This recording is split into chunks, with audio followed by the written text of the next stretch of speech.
Honorable members, the motion just given notice of is to discuss the state of order. Discuss the status of Chief Shah, and no, there's no shoe. And I confirm that the member who has just given the notice has requested support, and therefore appoint 6 o'clock this evening as a time for discussing this matter.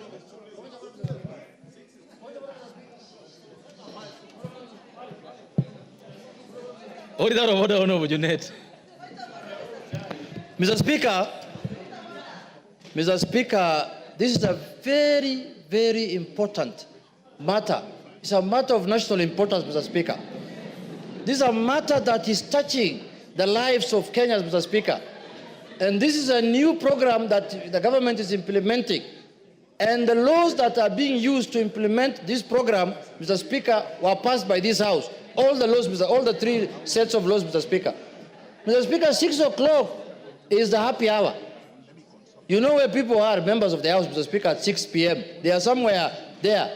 I don't want to mention the name where they are, Mr. Speaker.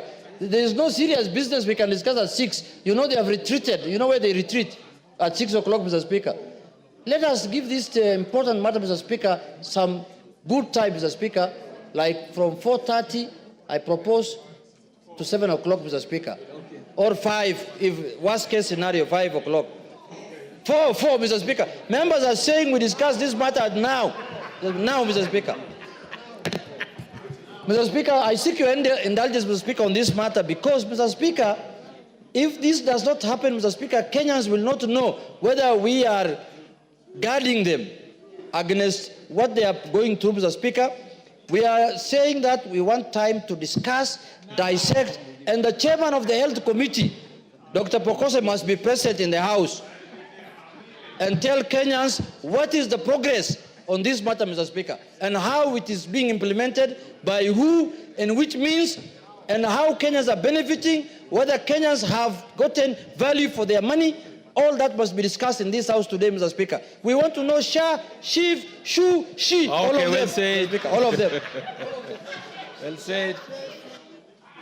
The Honorable Muchomba, what is out of order? If it's about the timing, then I think the point has been made by the Honorable Junet very ably. If it's about timing, then I think we just hold our horses. Mr. Speaker, I just wanted to seek for your indulgence because you know every hour, Mr. Speaker, every hour, 5 babies are born in this country. And if we don't prioritize such things, by the time we discuss this matter at 6 o'clock, how many more babies will be born in the wrong way?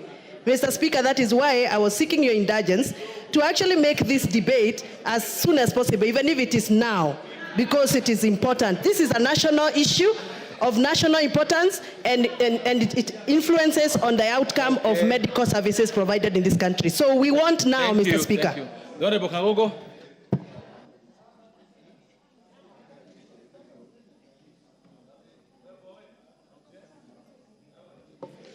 Yeah, thank you, Mr. Speaker. Mr. Speaker, I want to thank the Honorable Lillian Koko for bringing this very important issue.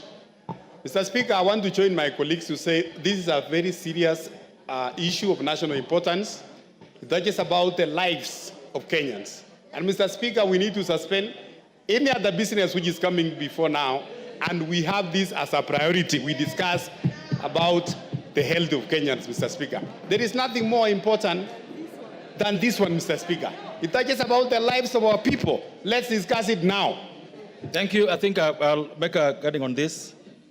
Honorable members, if you look at the order paper and the business we have there, this is the direction I'm going to give, that this business, the notice given by the Honorable Gogo of Rangwe, will be considered from 5 o'clock. Hold your horses. From 5 o'clock or upon the conclusion of order number 11, whichever comes earlier. 5 o'clock or upon the conclusion of order number 11, whichever comes earlier. So if we are done with order number 11 at 4:30, we'll go into it. It's so directed. Next order.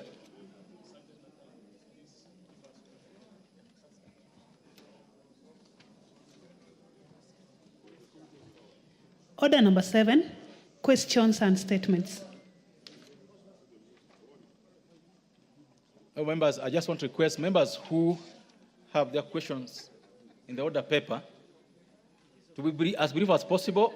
And in view of what I've just directed now, I will not allow any comments on requests for statements.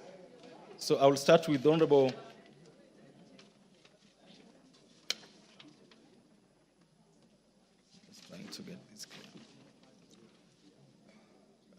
the member for Garsen.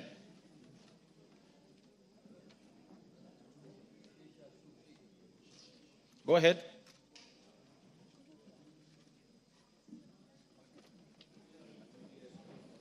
Thank you, Speaker. I wish to state that I'm doing this statement on behalf of the Honorable Ali Wario MP Garsen. A request for a statement regarding abduction of persons in Garsen constituency. Honorable Speaker, pursuant to the provisions of Standing Order 44-2C, I rise to request for a statement from the chairperson of the Departmental Committee on Administration and Internal Security regarding the abduction and disappearance of persons from Garsen constituency. Honorable Speaker, on 5th of October 2024, Mr. Abdullahi Ahmed of ID number 42848612 was reportedly abducted by a known gunman using a Toyota Hilux double cabin vehicle with registration number KCU 567U in front of Garseni Police Station. This incident allegedly occurred in the presence of police officers, including the officer commanding station, that's the OCS, as Mr. Ahmed attempted to report the earlier abduction of his brother-in-law, Mr. Ibrahim Ahmed.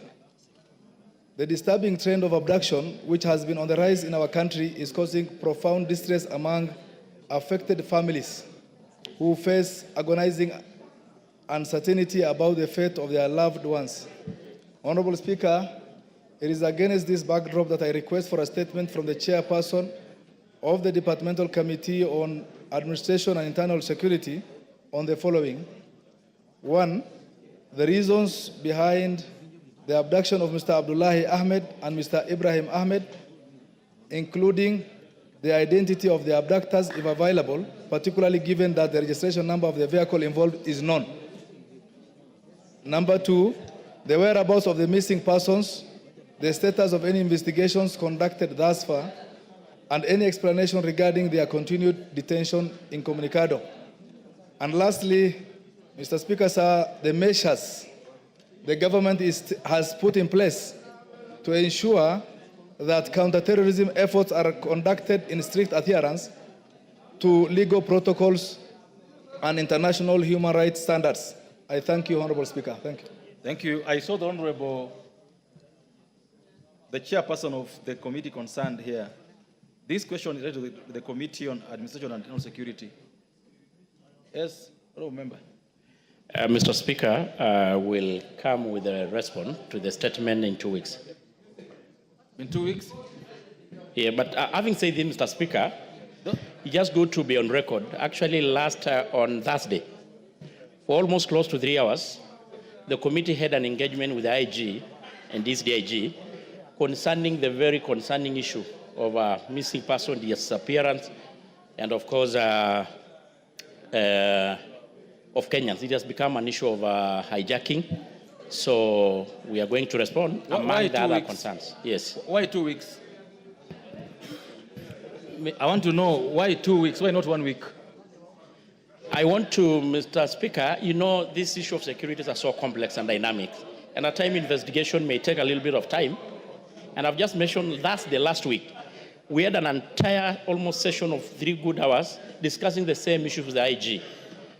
And I want to have a comprehensive response to give before this House. Okay, because now 2 weeks has become a cliche. Every chairperson says 2 weeks. 2 weeks comes and goes and you don't get responses. Maybe then at maximum 10 days. So 10 days, get the response. The next is the member for Nyaribari Masaba.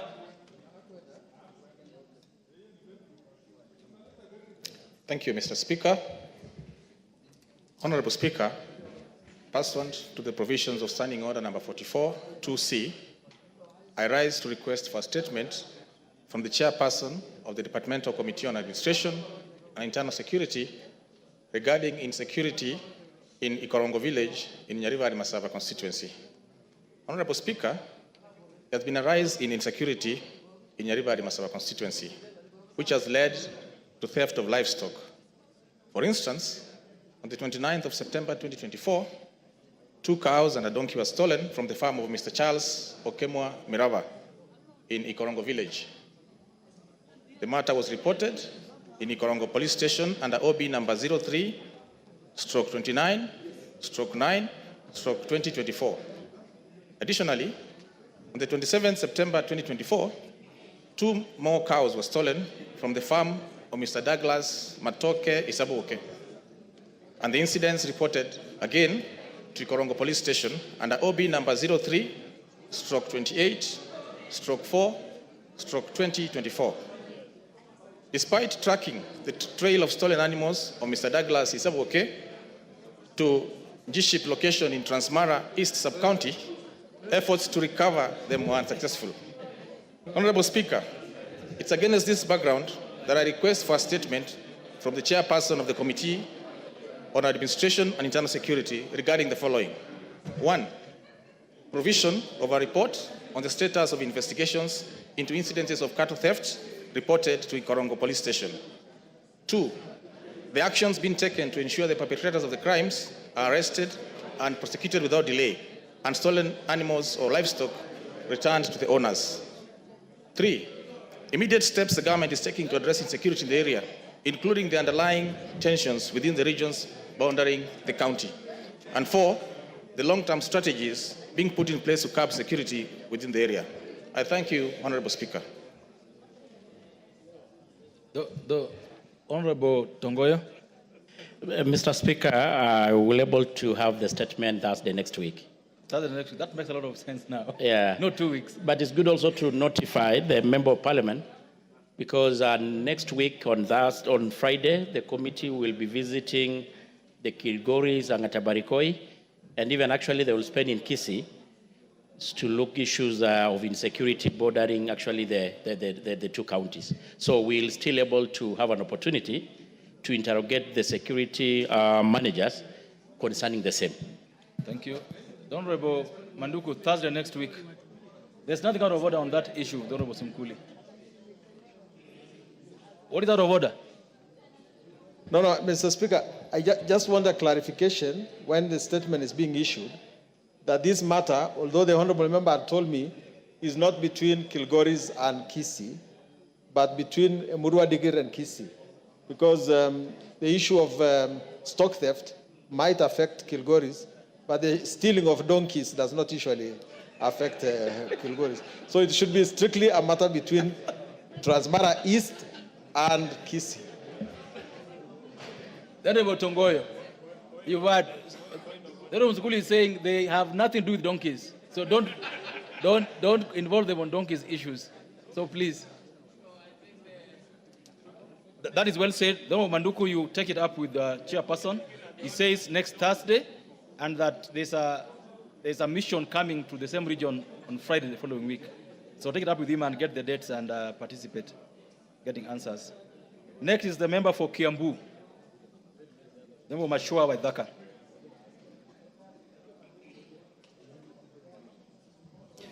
Thank you, Honorable Speaker. Request for statement regarding arrest of Mr. James Kariuki, a Kenyan citizen in the United Arab Emirates. Honorable Speaker, pursuant to the provisions of Standing Order 44-2C, I wish to request for a statement from the chairperson of the Departmental Committee on Defense, Intelligence and Foreign Relations regarding the arrest and prolonged detention of Mr. James Kariuki in Dubai, United Arab Emirates. Honorable Speaker, on 13th March 2020, several documents, including an Emirati identification card belonging to Mr. James Kariuki of passport number AK0550628, then based in Dubai, UAE, was stolen in a dubious recruitment process. He thereafter reported the incident to Naif police station in Dera City, Dubai, but to no avail. On 4th August 2020, while in the airport waiting to board a flight to Kenya, he was arrested by officials who accused him of fraud in obtaining money under false pretenses, as his documents had been used to defraud several victims in Dubai. His detention has persisted since then, as the authorities require him to pay 2 million dirham to secure his release. During his detention, a fraud incident occurred where his documents were used, but this was not enough to secure his release. Honorable Speaker, it's against this backdrop that I request a statement from the chairperson of the Departmental Committee on Defense, Intelligence, and Foreign Relations on, 1, the current status and condition of Mr. James Kariuki, who is detained, and any assistance granted to him. 2, a report on the investigation into the loss of identification documents belonging to Mr. James Kariuki, which was reported at Naif Police Station, including the unauthorized use of criminals while he was in custody. 3, steps taken to provide consular support and ensure communication between the detained individual and his family in Kenya. And 4, diplomatic measures being taken by the government to engage with UAE authorities to resolve this matter and to ensure his repatriation to rejoin his family. Thank you, Honorable Speaker. Thank you. Chairperson of the Committee on Defense and Foreign Relations.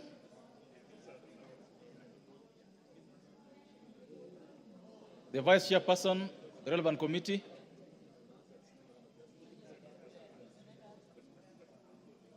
The Majority Leader. This is a very urgent question that requires immediate action. And we can't see the chairperson, we can't see the vice chairperson. The Honorable Majority Whip, you have to take up this matter. Yes, I will. And you don't just have to take it up, you have to also give us the timeline within which you will take it up with the relevant committee. I will discuss with the chair, and I believe within the next 2 weeks, the committee should be ready. The Honorable Member from Kiambu, take it up with the Majority Whip so that the relevant committee is informed accordingly. Thank you, Speaker. Thank you. The next is the member for Kitui Central. The member for Kitui Central, Dr. Makali Mulu. Yeah, thank you, Honorable Speaker. Honorable Speaker, I request for a statement regarding status of compensation to Master Simon M. Mwema for injuries sustained following electrocution from Kenya Power Lines. Honorable Speaker, pursuant to the provision of Standing Order 44.2c, I wish to request for a statement from the chairperson of the Departmental Committee on Energy regarding status of compensation to Master Simon Mwema due to the spear injuries suffered following electrocution from electricity power lines at Chedhani Primary School in Kitui County. Honorable Speaker, on 16 December 2017, a tragic accident occurred where a minor, Master Simon Mwema, was struck by a live and hanging power line at around 6:30 p.m. while playing around Chedhani Primary School. He received treatment at Mwingi Level 4 Hospital and later was transferred to Kenyatta National Hospital, where he remained under care until 29th May 2018. During this period, Honorable Speaker, his situation deteriorated significantly, ultimately requiring the amputation of his upper limb. The incident had been duly reported at Mwingi Police Station via OB 23/17/2/2017 and the Kenya Power offices in Mwingi. where officials assured the family that a thorough investigation would be undertaken. However, despite several follow-up visits by the family seeking assistance, KPLC has taken no substantive action, Honorable Speaker. The unfortunate incident caused permanent physical disability on the minor and has resulted in psychological trauma and financial hardship for the family. Honorable Speaker, it is against this background that I request for a statement from the chairperson on the Departmental Committee on Energy on the following. Roman 1, status of an investigation on the incident by the Kenya Power and action taken, if any. Roman 2, the steps taken to compensate the family of the minor, including reimbursement of medical expenses, provision of a prosthetic limb, and compensation for the psychological effects of the resultant amputation. Roman 3, Honorable Speaker, timelines as to when the family should expect to receive the said compensation. And Roman 4, specific actions that have been taken to prevent similar incidents, including regular inspection of electrical infrastructure and safety measures to protect the public from their hazardous electrical installations. Thank you, Honorable Speaker. Thank you. This statement is directed to the Committee on Energy. The chairperson, Energy, I can see the Honorable Kawai in the House. Go ahead. Thank you, Mr. Speaker. Mr. Speaker, we've just had a conversation with the KPLC CEO, and Kenya Power has in place an insurance for such cases as electrocution, and every case is actually submitted to the insurance. But I will give a full response within the next 1 week. The next 1 week? Yes. That's great. I think, Honorable Makali, that is fair. Thank you. The next would be the member for Kipipiri. The questions appear in the order paper today as number 5 and 6 are deferred to later dates as will be notified in the order paper. Go ahead. Thank you, Honorable Speaker. Recognizing we are constrained of time and you have guided that we do not discuss any statement, I wish to put it on record that last week, Honorable TJ Kajwang confirmed to me that he would give a response of my statement dated 15th of October from Departmental Committee of Transport. To date, I have not heard of it. So, Honorable Speaker, if you could guide, if the chairs could work to the commitment of the statements that we seek. Honorable Speaker, pursuant to the provision of Standing Order 44-2C, I rise to request for a statement from the chairperson of Departmental Committee on Tourism and Wildlife regarding human-wildlife conflict in Kipipiri constituency. Honorable Speaker, human-wildlife conflict in both protected and unprotected areas has remained a significant concern across the country for several decades. Recently, residents of Kipipiri constituency have faced a surge in wildlife invasion and attacks, leading to loss of lives, livestock, destruction of crops, the damage of property. These incidents are primarily caused by marauding elephants, buffaloes, hyenas, monkeys, and other wildlife, which have wreaked havoc in various parts of my constituency. Honorable Speaker, on 21st September 2024, a 42-year-old man, Mr. Samuel Kahiga Kamau, was fatally gored by a stray buffalo, which another individual sustained serious injuries after the attack in Mwangaza village, and just a few days later, on 29th of September, another attack in Kefruti area resulted in the loss of several livestock. On October 31st, an elephant killed a cow at Jiret area. Most recently, on 5th of November, residents of Demi have lost 4 livestock in yet another wildlife attack. This increasing invasion have instilled a deep sense of fear among the residents. Honorable Speaker, the losses incurred due to these incidents are profound, as the value of human life is immeasurable. The damage to crops and loss of livestock caused by these recurrent wildlife attacks have plunged the residents into economic distress, given their heavy reliance on crop farming and animal husbandry for their livelihood. Human-wildlife conflict not only disrupt local subsistence and industrial economic, but also accelerate the decline of wildlife population. Honorable Speaker, it is against this background that I seek a statement from the chairperson of Committee on Tourism and Wildlife on the action being taken by the ministry to, 1, mitigate the human-wildlife conflict in Kipipiri constituency and assure residents of their safety and security of their property. 2, compensate for the loss of lives, injuries, and property damages resulting from wildlife attacks.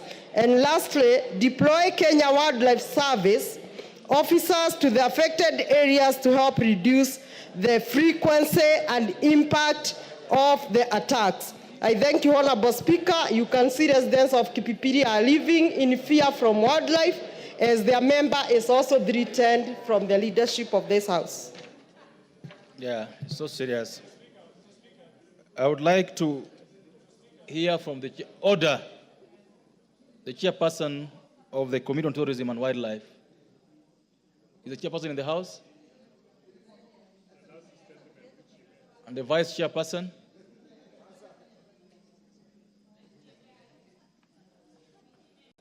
You know, members, we've advised chairs to be in the House.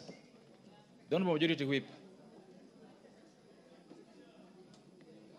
Honorable Speaker, it's unfortunate that the chair and the vice chair are not in, and we need to be serious and be committed to our task. And that is why the members of parliament today are calling for reshuffle, so that we get rid of all the chairs and the vice chairs for reshuffle and be committed to our task. And that is why the members of parliament today are calling for reshuffle, so that we get rid of all the chairs and the vice chairs who are not committed, because it is quite clear. We can see that they are not in the House, they are not giving us the response on time, and that is affecting the progress of our work. So it is high time for us to take action, Honorable Speaker. And on that note, may I say that this is a matter of interest to many Kenyans, and it needs serious attention. And I promise that still within 2 weeks, the chair should give us the response. Thank you. Thank you so much. I think that is a fair comment on the matter. The Honorable TJ Kajuang, what is out of order?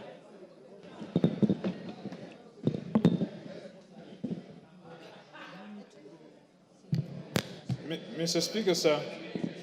Mr. Speaker, sir, you am I audible?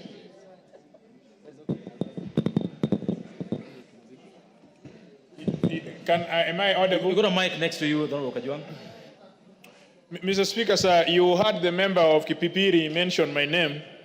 May I confirm to her, Mr. Speaker, sir, that I keep my promises and I'm up to the task, and I also keep my professional undertaking. I made a commitment to her, a professional undertaking, that we will respond from the Committee on Transport to her question in the shortest period of time. I can confirm to her that on Thursday, afternoon of Thursday, she will have her response adequate response on that day. Thank you, Mr. Thank Speaker. you. Thank you. We are not going to be debating questions this afternoon or statements. The next person, Member of Parliament, to raise a statement is the member for the nominated member, the Honorable Irene Mayaka. Thank you, Honorable Speaker. Honorable Speaker, I rise to request for a statement regarding the declaration of protected areas in Nyamira County. Honorable Speaker, pursuant to the provisions of Standing Order 44.2c, I rise to request for a statement from the chairperson of the Departmental Committee on Tourism and Wildlife regarding the declaration of certain areas in Nyamira County as protected areas and national monuments. Honorable Speaker, tourism is a key driver of our economy and a significant contributor to economic activities. Nyamira County is fortunate to host numerous sites rich in cultural heritage that are essential for tourism and development and economic growth. These sites include the Manga Hills, Emanga Ridge, Engoroya Manga, Kera Waterfalls, Kora Hills, and the Kiabonyeru Hills. On Wednesday, 16th August of 2023, during question time, I posed a supplementary question to the Cabinet Secretary for Tourism and Wildlife regarding the declaration of these historical sites, especially Manga Hills, as protected areas and national monuments. The Cabinet Secretary acknowledged the significance of these sites and confirmed that a proposal was being developed in collaboration with the State Department for Culture and Heritage and the County Government of Nyamira to achieve this objective. Honorable Speaker, it is against this background that I seek a statement from the chairperson of the Departmental Committee on Tourism and Wildlife on the following. A comprehensive report on the progress made by the Ministry of Tourism and Wildlife in implementing the undertaking by the Cabinet Secretary on Wednesday, 16th of August, 2023, including specific timelines for the completion of the said process. And B, a report on the number of heritage sites in Nyamira County that are currently receiving support from the Tourism Fund. I thank you.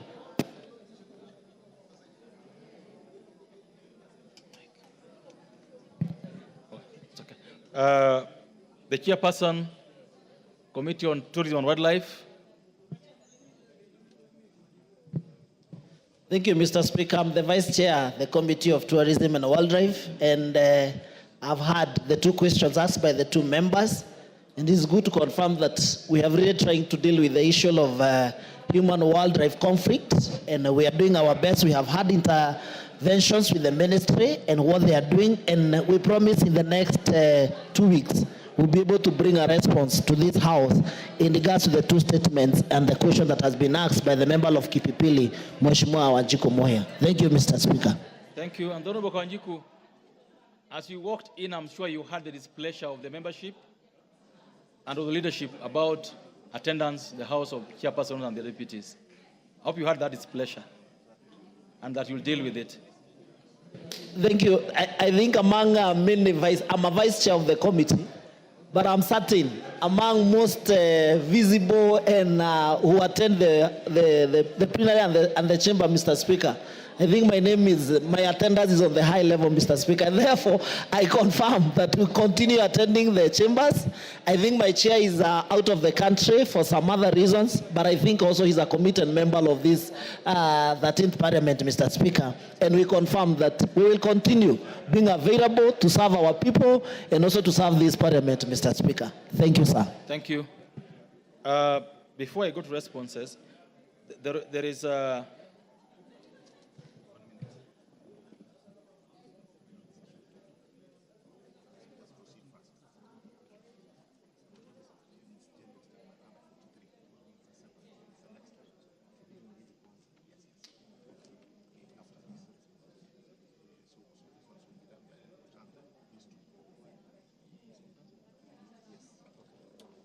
Oh, members, there are responses to be issued by the Committee of Transport and Infrastructure. And the first response would be to a statement requested by the Honourable Member for Matuga, the Honourable Tandaza Sawa. So I'll give this chance to the member, to the chairperson of the Committee on Transport and Infrastructure. The Honorable Zahir, I'm told you are in charge of this. The Honorable Zahir Janda, I'm told you're in charge of this. Are you? Thank you, Honorable Chair. I'd like to make a response to a statement on behalf of my chair of the Transport and Infrastructure Committee. So, Honorable Chair. Order. Order. I'm informed that the Honorable Tandaza is not in the House. I don't know that he assigned that to any other member. If not, then you pen the question. You table the response. He will look at it when he comes to the House next. Honorable Speaker, I also have a statement for... Yes, we're going to do that one next. The member for Saboti. Member for Saboti in the House. Honorable Hamisi. These responses will be tabled accordingly, and members thereof lose any right to come and demand for them on the floor of the House. So the responses to those two questions have been tabled by the member, by the chairperson of the Committee on Transport and Infrastructure, and will be dealt with accordingly. Thank you.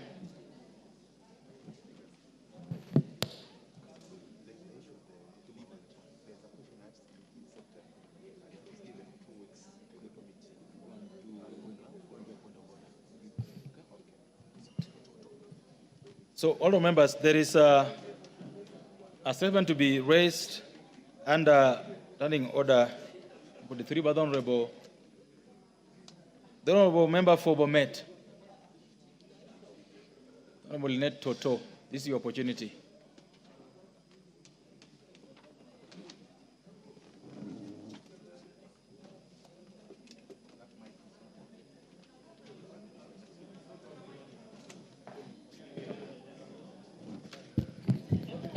Thank you, Mr. Speaker, for giving me this opportunity to make a statement, a general statement regarding statement of healthcare services at Longisa Referral Hospital in Bomet County. Honorable Speaker, pursuant to the provision of Standing Order 43, I rise to make a statement regarding the tragic death of a young girl, Diana Chepkemoi from Tendwet, Village Bomet East constituency. This is due to medical negligence at Longisa County Referral Hospital.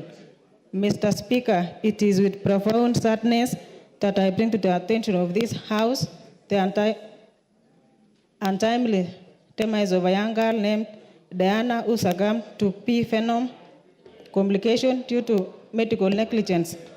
On 10th of November 2024, a distressing incident occurred where Diana was stung by bees and rushed to Longisa Referral Hospital for emergency treatment.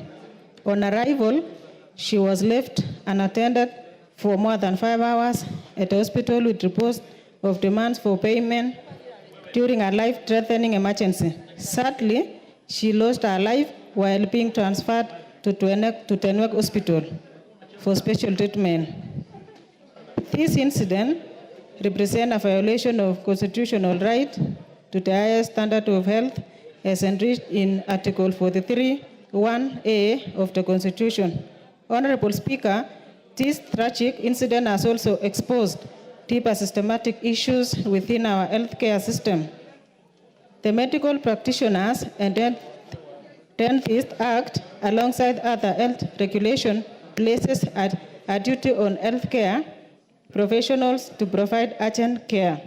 The tragic loss of the young girl at Longisa County Referral Hospital is heartbreaking and ought not to happen again. Honorable Speaker, as we seek justice for Diana's family and accountability for this tragic loss, I urge this House to consider immediate intervention to address these systematic failures. The people of Bomet County, and indeed all Kenyans, deserve access to quality healthcare services delivered by professionals in well-equipped facilities. We must ensure that such preventable losses of life do not recur in our health institution. Thank you, Mr. Speaker. I wish to donate my minutes to the county, to Member of Parliament, Richard Yegon. Thank you, Mr. Speaker. You don't have any minutes to donate to anybody. Honourable members, you've heard what the Honourable Toto says happened at Longisa. All of us watched news in horror We'll not debate this, but I'll give a chance to the member for Bomet East to say something. And before we...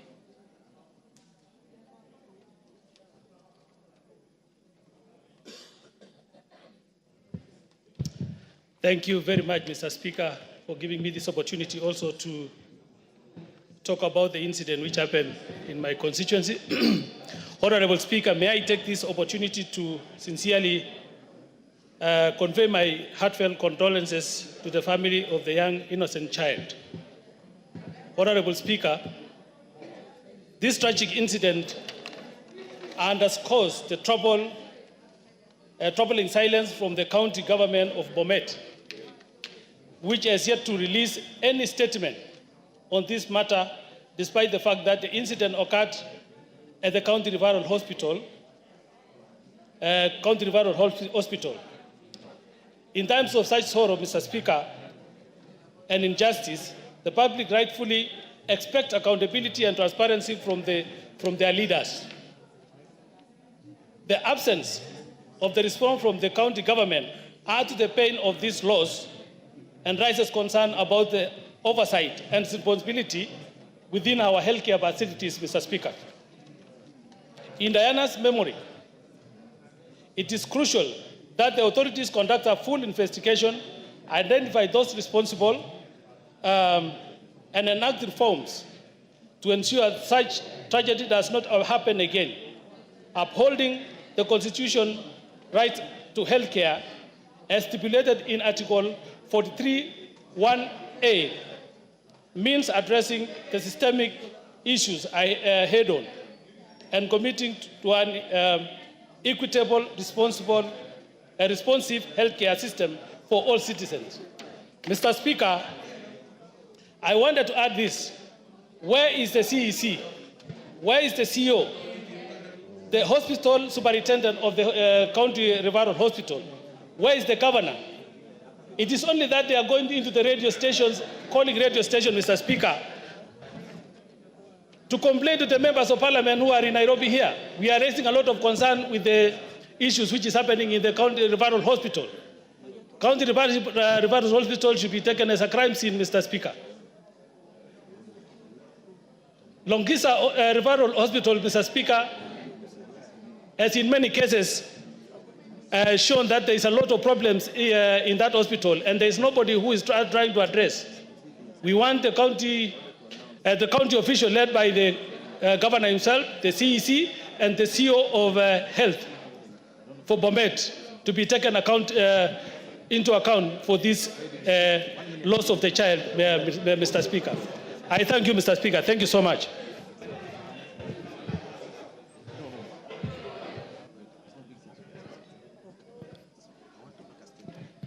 Thank you. Honorable members, I think that marks the end of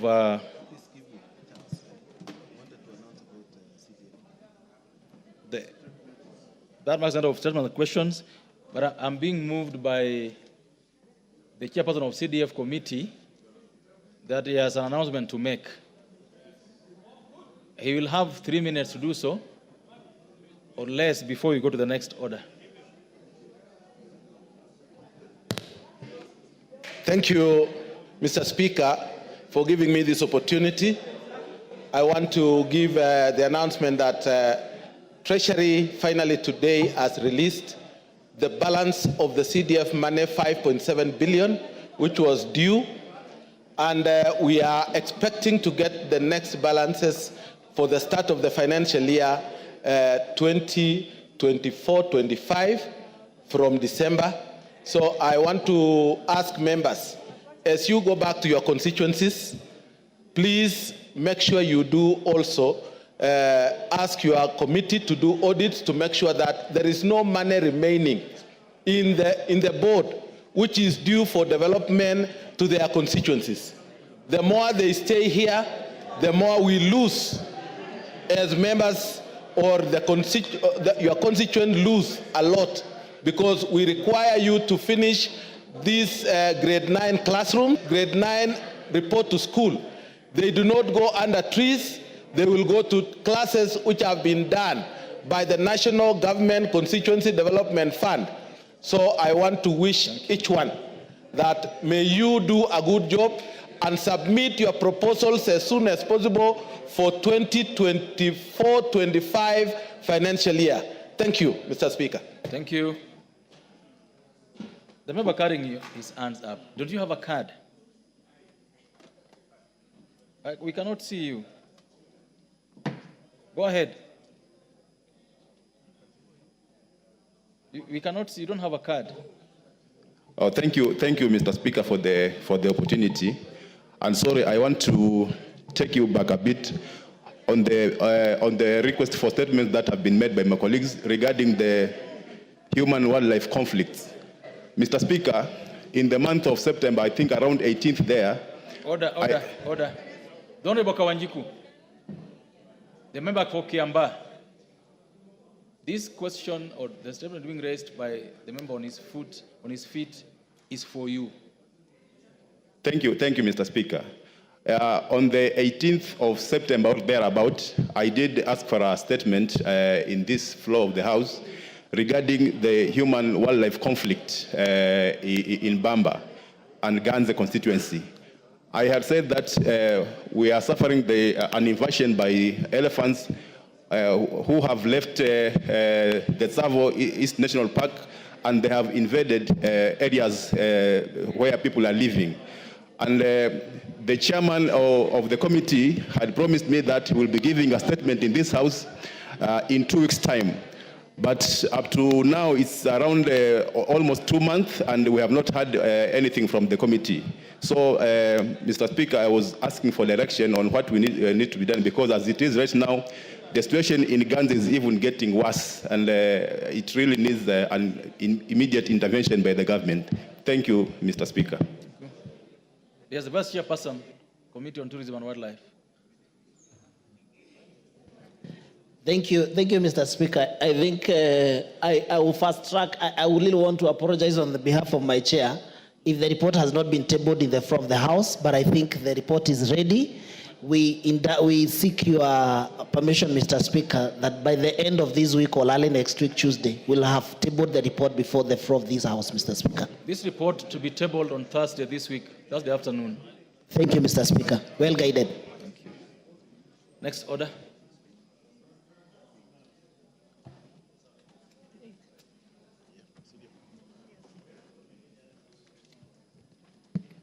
Order number 8, the Kenya Roads Board Amendment Bill, National Assembly Bill number 18 of 2024. Second reading, question to be put. Oh, members, debate on this bill, the second reading stage was concluded, and this therefore is a decision to make. Therefore, put the question that the Kenya Roads Board Amendment Bill, National Assembly Bill number 18 of 2024, be now read a second time. Will, as many other opinions say aye? Aye. Will, as many other opinions say nay? Ayes have it.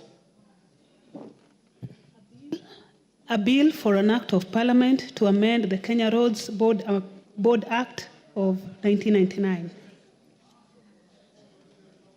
Order number 9, the Tea Amendment Bill, Senate Bill number 1 of 2023, first reading.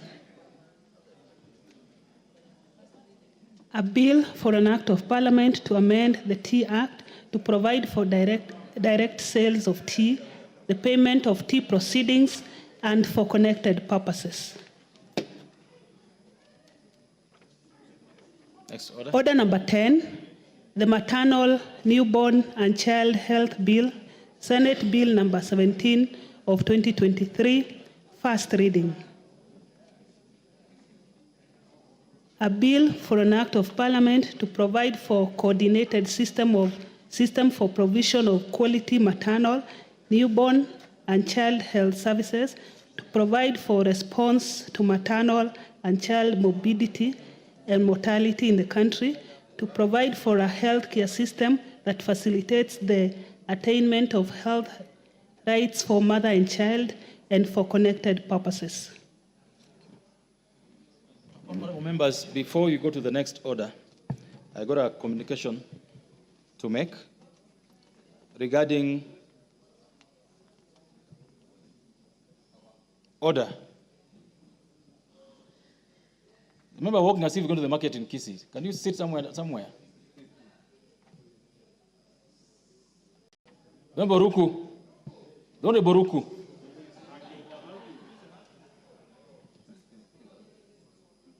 Oh, members, this is a confusion regarding the withdrawal of specific provision contained in the statute law, Miscellaneous Amendment Bill, National Assembly Bill number 67 of 2023, which we'll consider shortly in the committee of the whole House.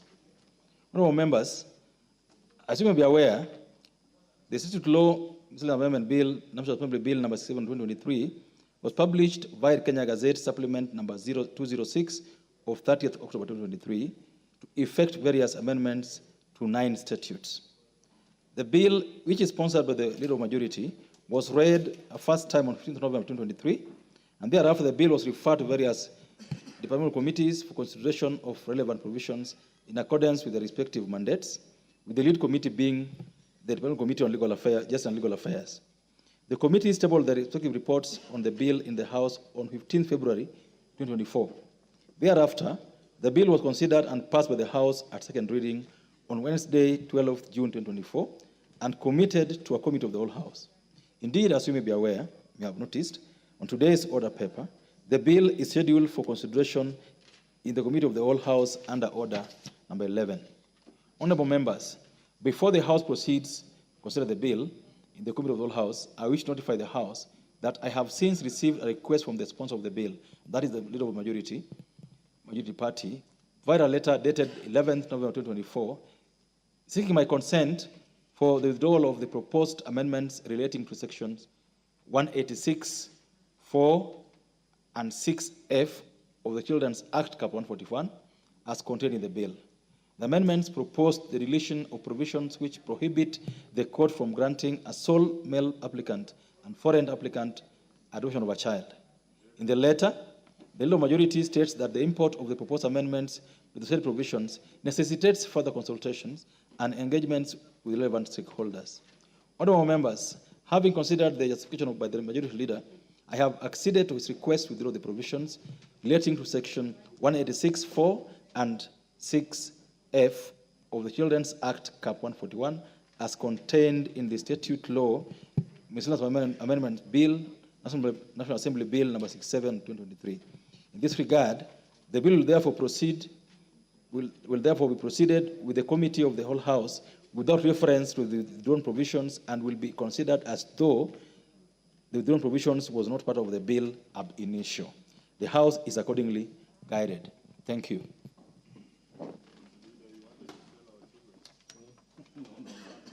Next order. Order number 11, Committee of the Whole House.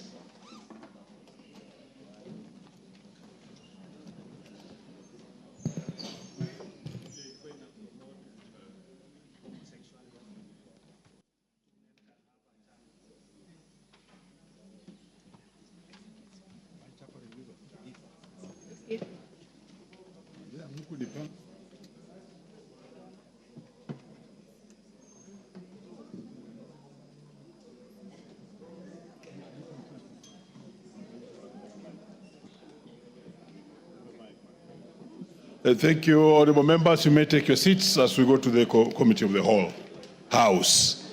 And please, I would advise you stick. The omnibus is usually a very important bill, and your interest must be inside here. Okay.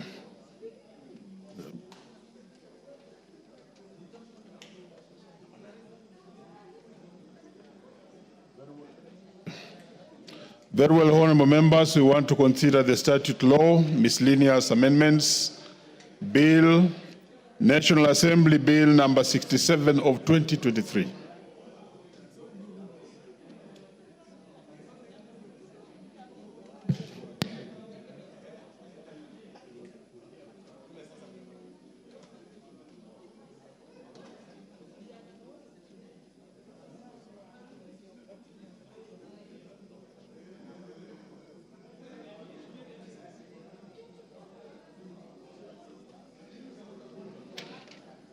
Okay, honorable members, following the Speaker's direction, We are not going to consider the provisions relating to the Children's Act number 29 of 2022 as directed by the Speaker because it's already withdrawn by the Leader of Majority.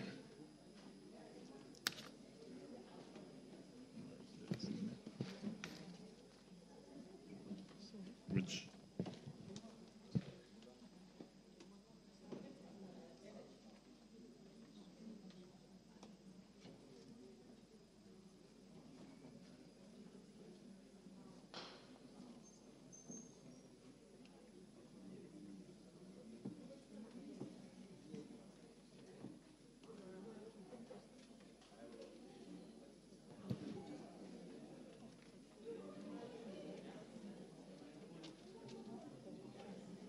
Let me call out. We need the other mic.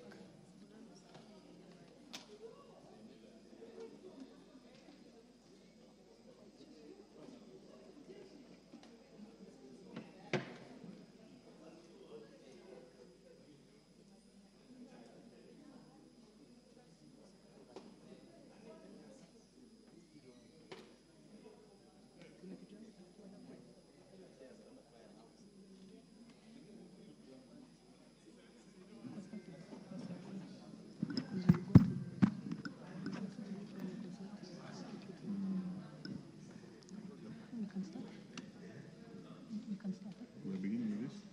We are beginning with the schedule. So we are beginning with the schedule.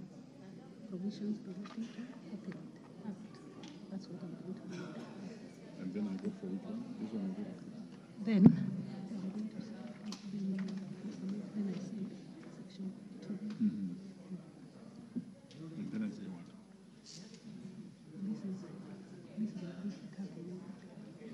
Going to say provisions relating to copyright act. This is what I'm going to read. And then propose the question. Propose the question. Yako ulileta tofauti kidogo, sawa. Endelea. Just a minute.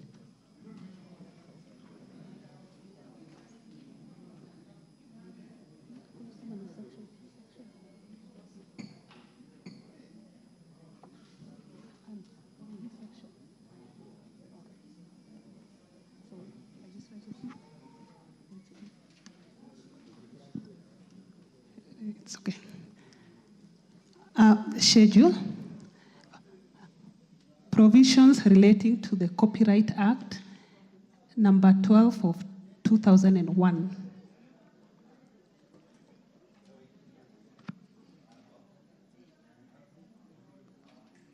Very well. Let me read the section. Section 2. I propose the question that provisions relating to the Copyright Act number 12 of 2001 be amended as proposed in section 2. There's an amendment to this, and therefore I bring the chair. Which chair is the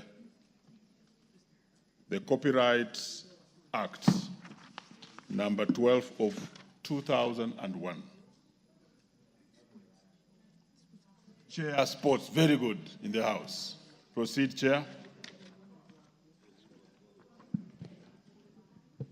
Give him the mic.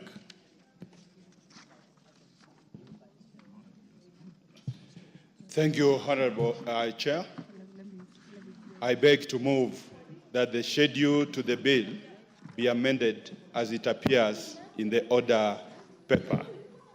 The justification, or before I get there, is by deleting the proposed amendments to section 2. The justification, Chair, the bill proposes to amend the definition of the term collective management organization so as to include the negotiation of license fees as one of the objects of the collective management organization. Section 33(9) of the Act provides that a license to copyright work may be granted by the owner of the copyright. Further, Section 33A of the Order, Act. Honorable Chair. Let's deal with Section 2, and then we shall give you a chance. Thank you. Very well, honorable members, I propose the question that Section 2 be amended as proposed by the Chair.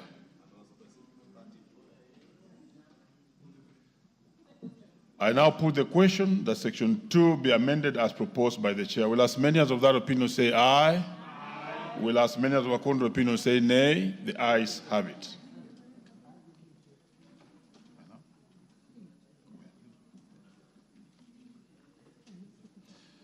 Honorable members, I now put the question that the provisions relating to Section 2 be part of the bill. Will as many of that opinion say aye? Aye. Will as many of the contrary opinion say nay? The ayes have it.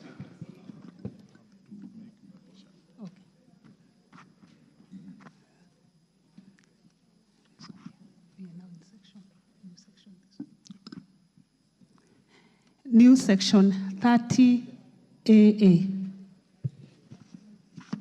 I propose the question that the provisions relating to the new section,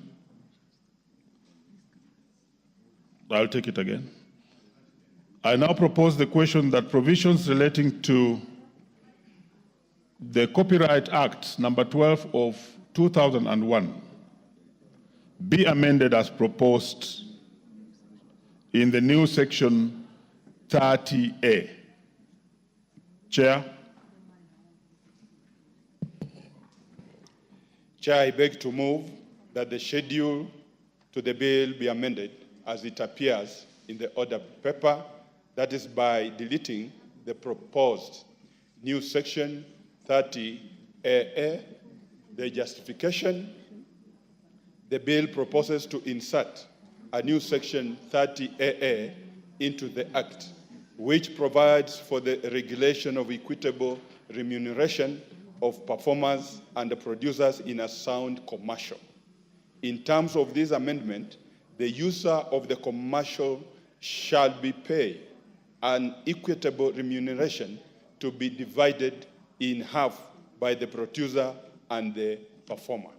The amendment provides for the payment of equitable remuneration of only performers and producers of sound recordings on a 50-50 basis, and this leaves out any other players that may be involved in the creation of the sound recording.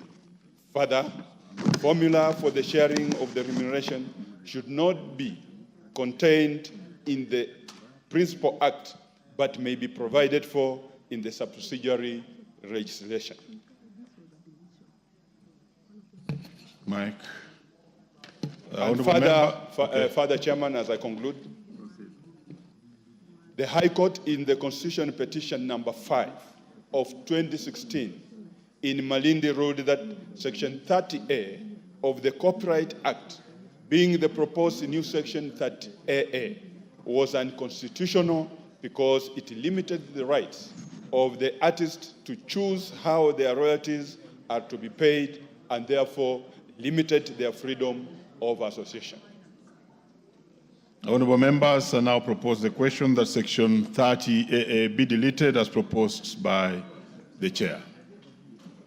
Honorable members, I now put the question that Section 30AA be amended as proposed by the Chair. Will as many as of that opinion say aye? Will as many as of a contrary opinion say nay? The ayes have it. That was a deletion, so we proceed.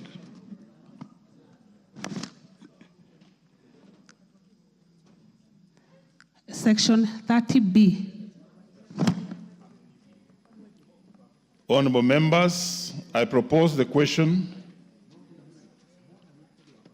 that the provisions relating to the Copyright Act number 12 of 2001 be amended as proposed.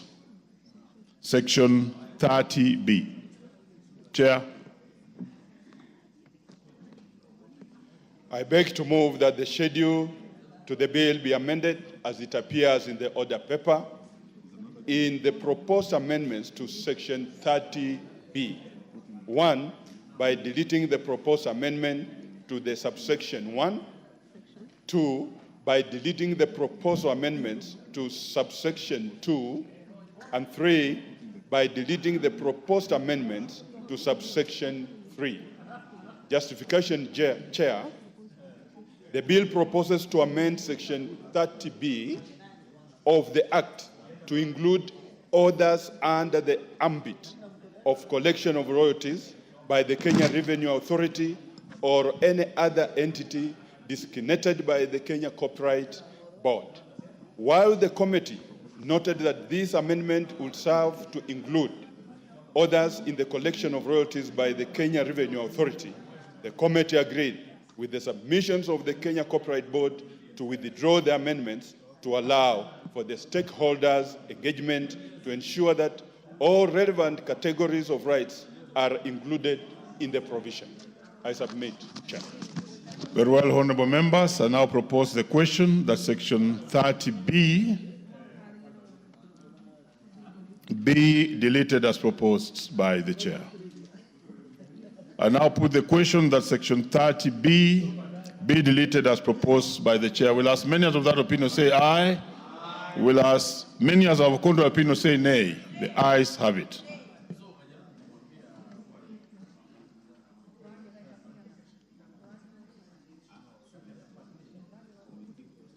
I now put the question that section 30B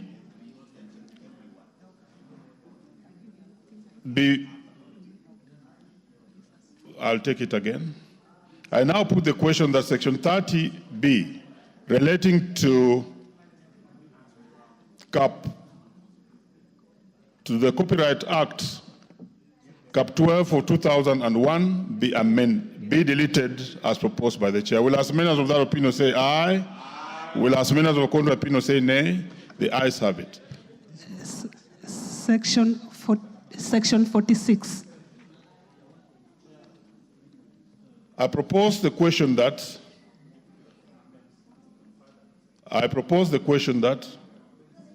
provisions relating to the Copyright Act, number 12 of 2001, be amended as proposed in section 46. Chair. Thank you, Chair. I beg to move that the schedule to the bill be amended as it appears in the order paper in the proposed amendments to section 46. 1, by deleting the proposed amendments to the subsection 1. 2, by deleting the proposed amendments to subsection 3. Then 3, by deleting the proposed amendment to subsection 4. And this is the justification, Chair. The bill proposes to amend section 46(1) of the Act to provide for the requirement of an operating license issued by the board in addition to a registration certificate for a person or association of persons to carry on business of collective management organization. The committee further noted that the requirement of the both registration and operating license may lead to the bureaucracy within the creative arts sector. The committee noted that the proposed amendments to extend the validity period for a registration certificate issued to a collective management organization from 12 months to 36 months may be a welcome provision. However, the Kenya Copyright Board requested that the amendment be withdrawn from the bill to allow for further consultation with all the relevant stakeholders. Chair, the proposed amendments to section 46(4) to provide that the board may approve a collective management organization if it is satisfied that the body is a company limited by guarantee and incorporated under the Companies Act of 2015, and that additionally the company is registered as a collective management organization by the board, amounts to a conflict and would amount to increase in bureaucracies in the registration of the collective management organization. Finally, Chair, the proposed new subsections, providing that where a collective management organization license is revoked, the board shall appoint an agent to hold monies until the license is reinstated, or a new organization is licensed by the board would result in implementation and accountability challenges. I submit, Chair. Honorable members, I now propose the question that Section 46 be amended as proposed by the Chair. Honorable members, I now put the question that Section 46 be amended as proposed by the Chair. Will as many as of that opinion say aye? Will as many as of the contrary opinion say nay? The ayes have it. Section 46A. Honorable members, I now propose the question that provisions relating to the Copyright Act number 12 of 2001 be amended as proposed. Proposed in section 46. Chair. I beg to move that the schedule to the bill be amended as it appears in the order paper by deleting the proposed amendments to section 46A. Justification, Chair. The bill proposes to insert a new subsection into section 46A, which provide for the power of licensed collective management organization to appoint an agency to collect and distribute royalties on its behalf through the National Rights Registry. The amendment conflicts with the provisions of section 22C of the Act, which provides that the functions of the National Rights Registry shall be A, digital registration of the right holders, B, digital registration of the copyright works, C, authentication and authorization for consumers of rights works, D, media monitoring registered copyright works, E, tracking, monitoring, and the dissemination of data or logs related to access of registered copyright works, and finally, any other functions that may be assigned by the board. The National Rights Registry is not involved in the collection and the distribution of royalties. I submit. Honorable members, I now propose the question that section 46. We have done that one. Honorable members, I now propose the question that provision relating to section 46 be amended as proposed by the mover. Honorable members, I now put the question that section 46 be amended as proposed by the mover. Will as many as of that opinion say aye? Will as many as of the contrary opinion say nay? The ayes have it. Section 46A. He has already done that one, so move to section 46B. Chair, deal with both A and B.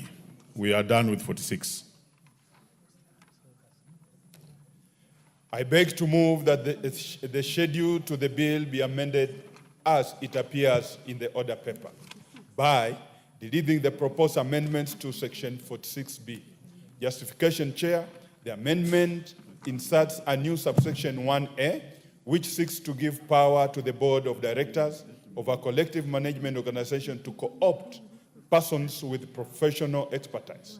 This amounts to micromanaging the CMOs by directing in legislation how they should conduct their management affairs. The proposed new subsection 5 is not necessary, as it is a restatement of the provision of Regulation 16C of the Copyright Collective Management Regulation, which provides that a general meeting shall decide the appointment and dismissal of the organization's officials, review the officials' performance, and approve their remuneration and other benefits.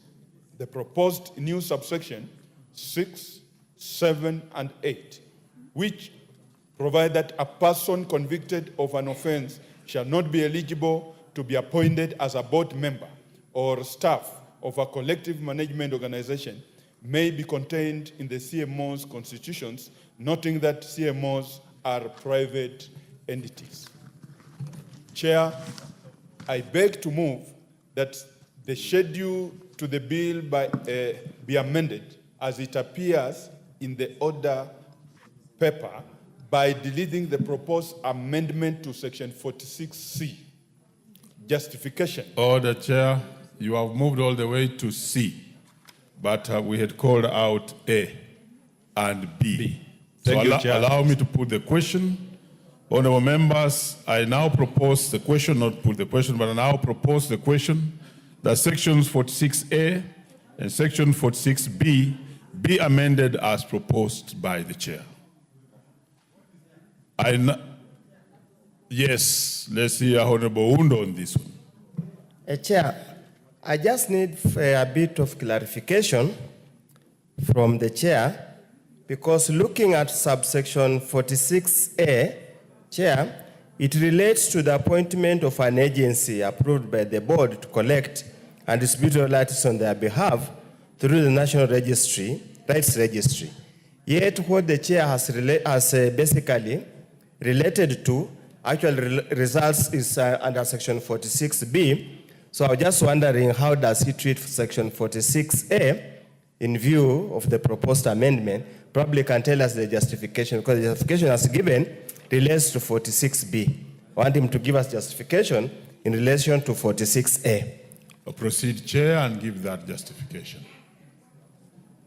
Honorable Chair, this justification of section 46A, the bill proposes to insert new subsection into section 46A, which provide for the power of a licensed collective management organization to appoint an agency to collect and distribute royalties on its behalf through the National Rights Registry.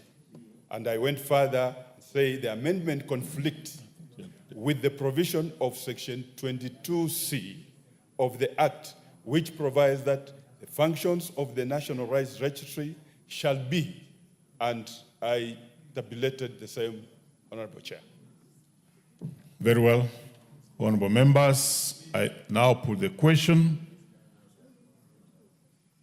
that sections 46A and B be amended as proposed by the chair. Will as many as of that opinion say aye? Will as many as of a contrary opinion say nay? The ayes have it.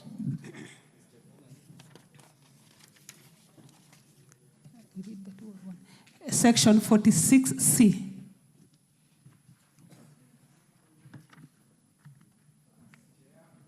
Chair. Oh, let me first propose the question that provisions relating to I'll take it again. Let me propose the question that provisions relating to the Copyright Act number 12 of 2001 be amended as proposed in section 46C. Chair.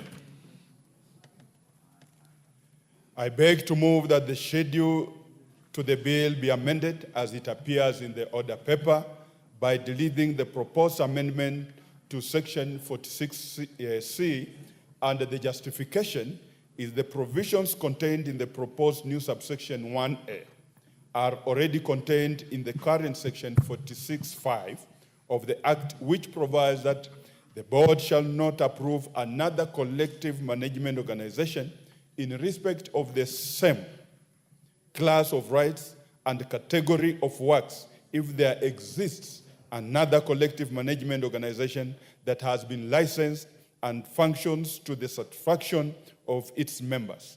There is therefore no need to restate the provision. I submit, Chair. Very well, I now propose the question that section 46C be amended as proposed by the chair. I now put the question that section 46C be amended as proposed by the chair. Will as many as of that opinion say aye? Will as many as of a contrary opinion say nay? The ayes have it. Section 46E.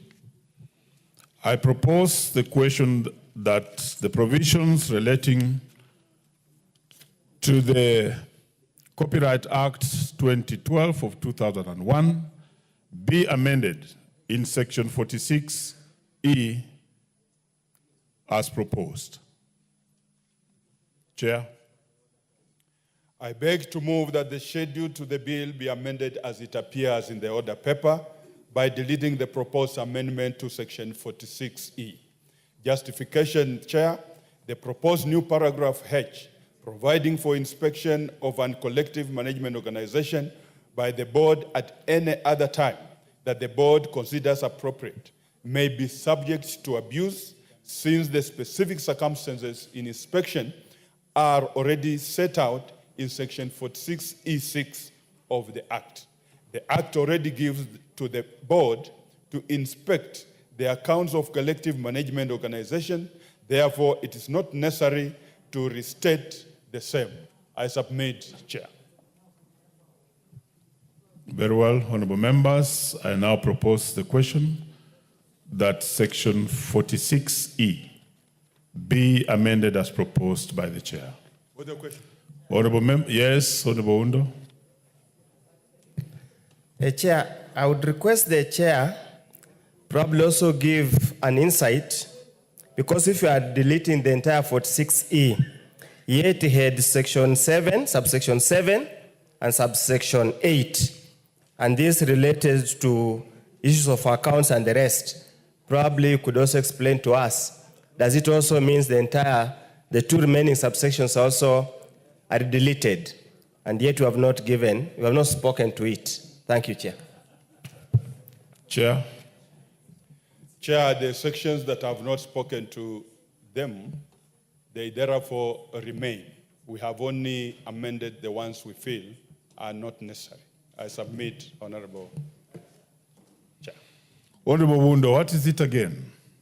Chair, if you look at the order paper, H says by deleting the proposed amendments to section 46E. And section 46E, Honorable Speaker, has got several.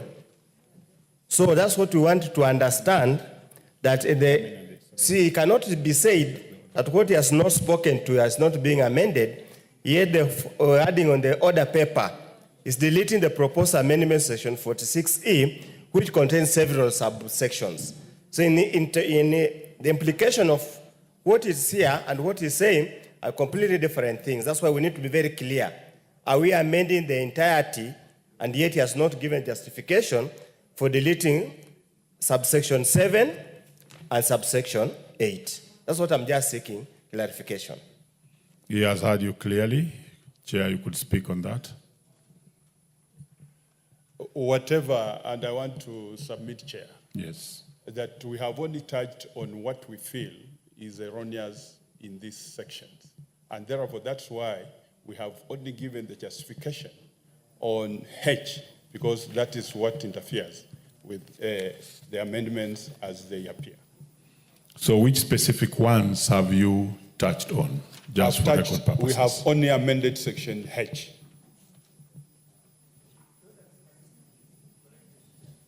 Very well. And Honorable Undo, you can approach the table together with the chair, because we need to be quite clear so that we are able to move on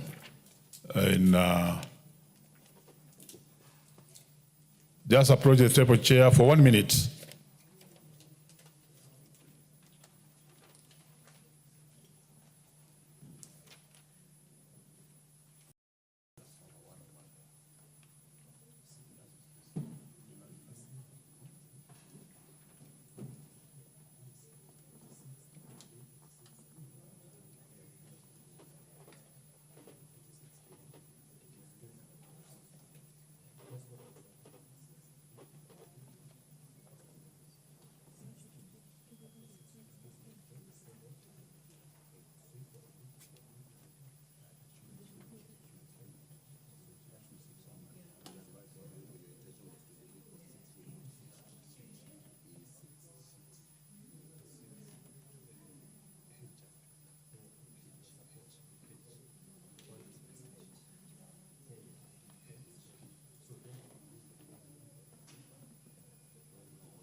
Give me the mic.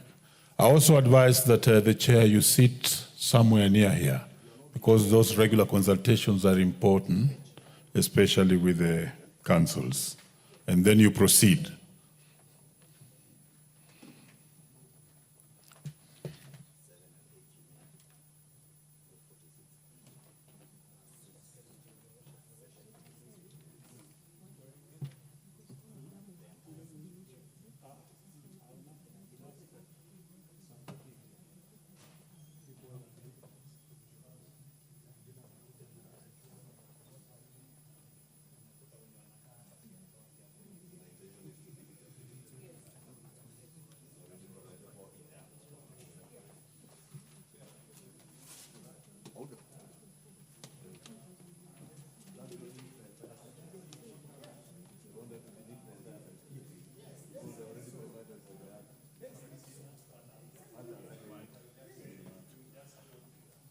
Very well, Chair. You could just speak on that one now for only 1 minute, just to make sure that the House is clear about the consultations you've been having with the leader of majority leader and owned. Honorable Chair, we intend to delete the whole section 46E because it is already provided for in the Act.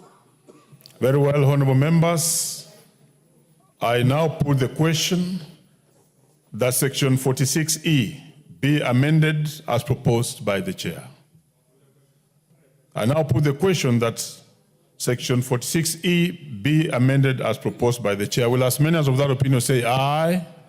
Will as many as of a contrary opinion say nay? The ayes have it. Honorable members, I now put the global question, which is that the provisions relating to the Copyright Act number 12 of 2001 be deleted. Will as many as of that opinion say aye? Will as many as of a contrary opinion say nay? The ayes have it. I further advise that if you are chair, you are having more amendments, you move closer. Okay, very well, you are through with your section. We proceed.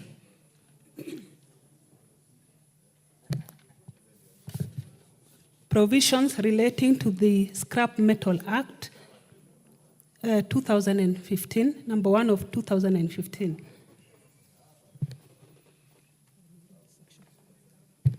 Section 2.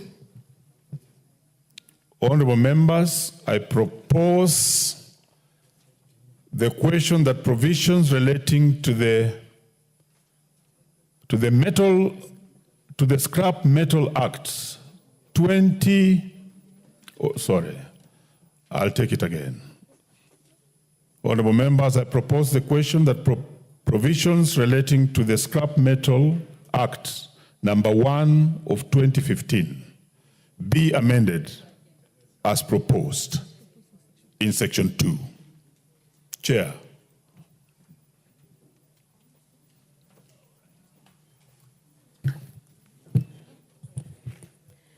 Chair, I beg to move that the amendments as appearing in the Scrap Metal Act, as it appears in the order paper, be amended as it appears in the order paper. And the justification for that, Chair, is that the proposed amendment is necessary to bring clarity to the definition of the word scrap metal. Proceed to move the second part of it. Chair, I beg to move that the amendments as appears in that order paper on the second part be amended as appears on the order paper. And again, the justification is that the word platinoid group has been used in the definition of scrap, and as such, it is proper for the word to be defined to clarity on the types of metals that fall within the platinoid group. Very well, honorable members, I now propose the question that section 2 be amended as proposed by the chair. There's an interest in this. Yes, the Honorable Archie. Chair, when I look at the Act and I look at the amendments, while I appreciate the Chair, then it would have been better if you want to give clarity to scrap, to now explain to Kenyans to understand better, because you realize the distractions we are having right now, even in the metals we put on the roads everywhere, it is just so sad. But when you just say scrap, then it will continue being the same challenge. So if it is for clarity, then give us more clarity on it so that Kenyans can understand. They know there's a Scrap Metal Act, so then clarity on what?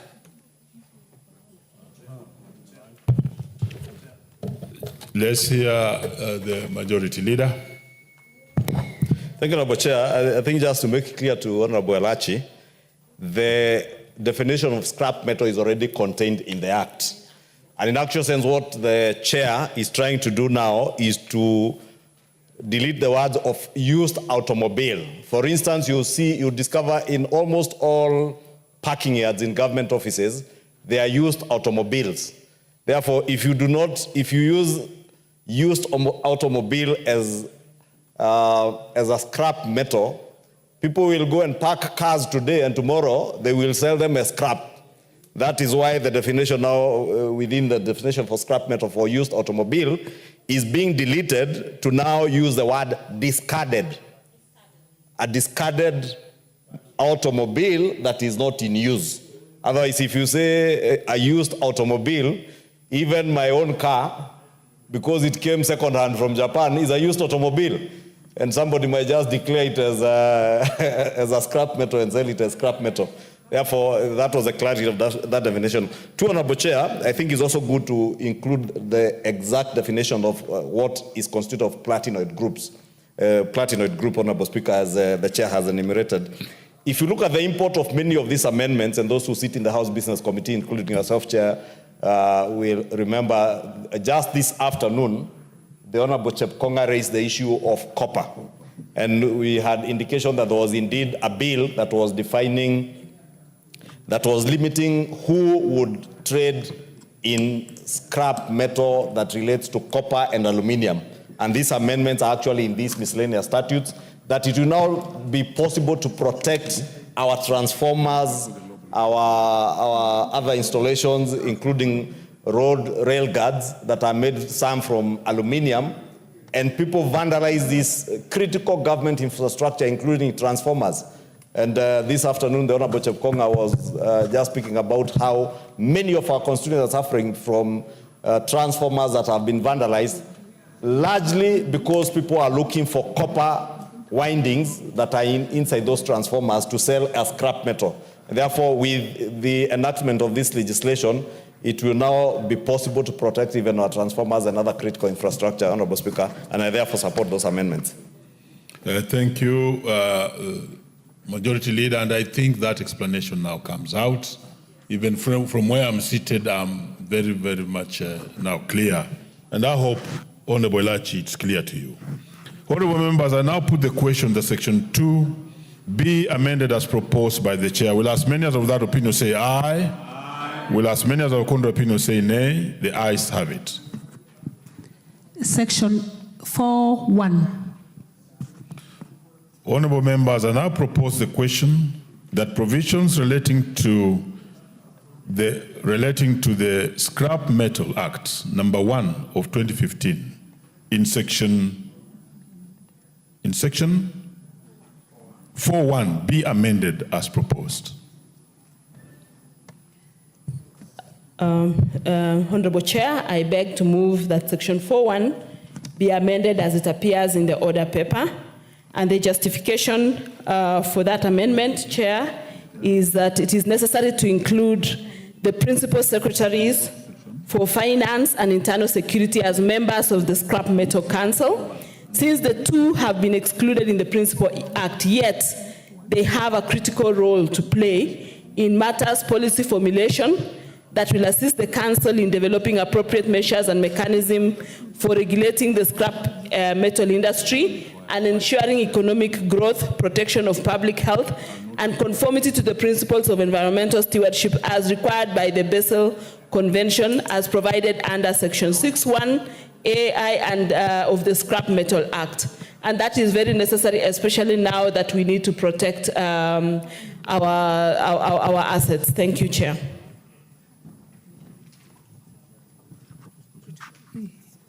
Honorable Mike.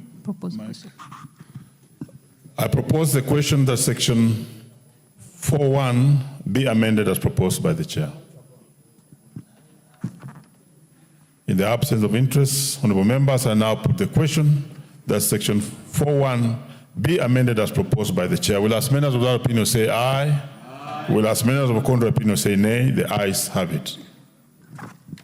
Section 4.1F1 and section 4.1F5. There are no amendments on this one, and therefore, honorable members, I propose the question that the provisions relating to the Scrap Metal Act, number 1 of 2015, be amended as proposed in section 4.1F1 and section 4.1F5. Because there are no amendments, honorable members, I proceed to put the question, which is that section 4.1F1 and section 4.1F5 be amended, be part of the bill. Will as many as of that opinion say aye? Aye. Will as many as of a contrary opinion say nay? The ayes have it. Section 6.1A2. Honorable members, I propose the question that the provisions relating to the Scrap Metal Act, number 1 of 2015, be amended as proposed in sections 6.1A2 of the bill. There being no amendment, I now put the question that section 6.1A2 be part of the bill. Will as many as of that opinion say aye? Aye. Will as many as of the contrary opinion say nay? The ayes have it. Section 9.1. Honorable members, I propose the question that provisions relating to the Scrap Metal Act number 1 of 2015 be amended as proposed in section 9.1. And there being no amendment, honorable members, I now put the question that section 9.1 be amended, be part of the bill. Will as many as of that opinion say aye? Aye. Will as many as of the contrary opinion say nay? The ayes have it. Section 11. I propose the question that provisions relating to the Scrap Metal Act number 1 of 2015 in section 11 be amended in clause 11 as proposed in the bill. Equally, there's no amendment.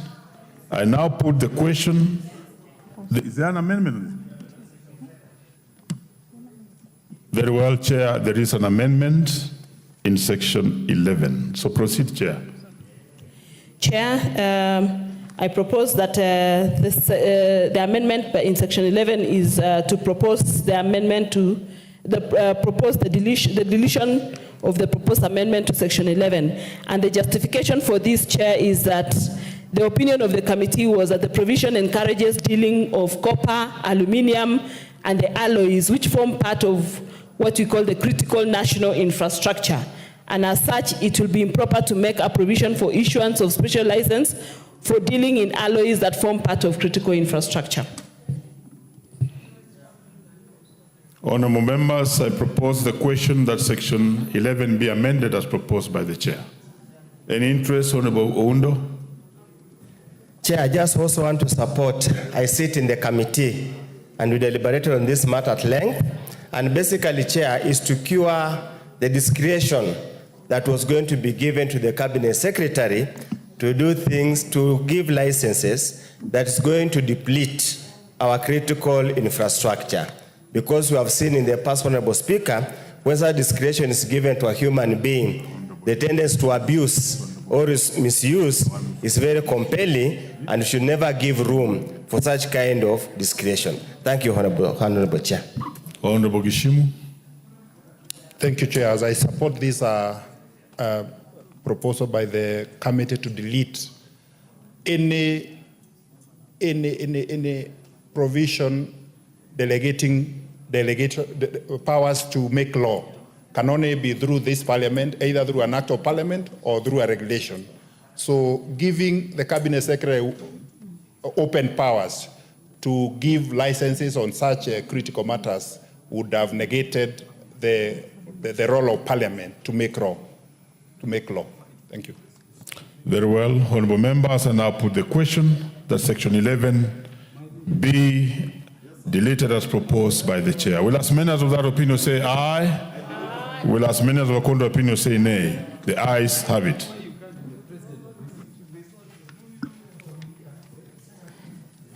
Section 18.3A, 18.3B. Honorable members, I propose the question that provisions relating to the Scrap Metal Act number 1 of 2015 be amended as proposed in clauses 18.3A and 18.3B. Because there are no amendments, I proceed to put the question that clause. I proceed to put the question that sections 18.3A and sections 18.3B be part of the bill. Will as many as of that opinion say aye? Aye.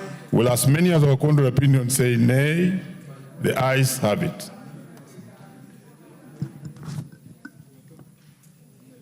Section 24. Honorable members, I propose the question that provisions relating to the Scrap Metal Act number 1 of 2015 be amended as proposed in section 24. And there being no amendment, honorable members, I now put the question that section 24 be part of the bill. Will as many as of that opinion say aye? Aye. Will as many as of the opinion say nay? The ayes have it.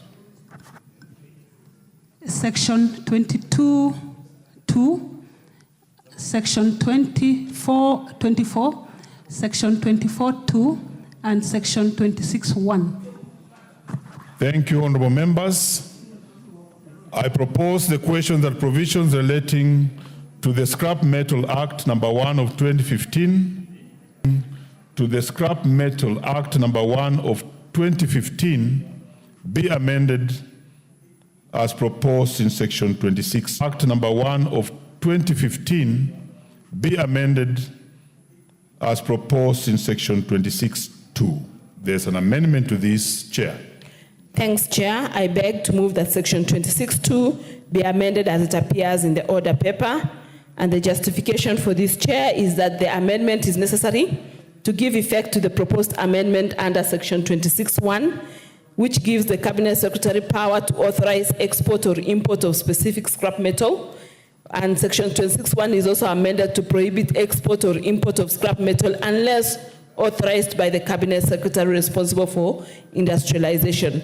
As such, the committee proposes to allow the export of export or import of specific scrap metal for specific purposes. Thank you, Chair.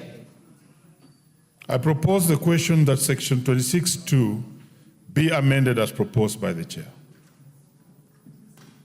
Yes, Honorable Gichimu. Thank you, Chair. Actually, this cures the intention that had been intended in the amendment of section 11, whereby any action by the Cabinet Secretary for Internal Security, for matters relating to finance, and also in consultation with the Council, will have to prescribe. Prescription in law means there have to be regulations. so that we can be able to restrict. Even this parliament will also have a say in determining what kind of metals can be given licenses for importation or exportation. Thank you, Chair. Yes, Honorable. That's Honorable Watch. Thank you, Honorable Chairs. I support the proposed amendment with the rider and hoping that this is subject to provisions of 94(5) relating to the powers of Parliament, that nobody has the power to make law other than Parliament, as adverted by my colleague, that the committee that deals with the delegated legislation will also be able to have a bite at the decisions of the CS for Finance and the other relevant CSs. Otherwise, I support. Thank you. Honorable members, I now put the question that section 26(2) be amended as proposed by the mover. Will as many as without opinion say aye?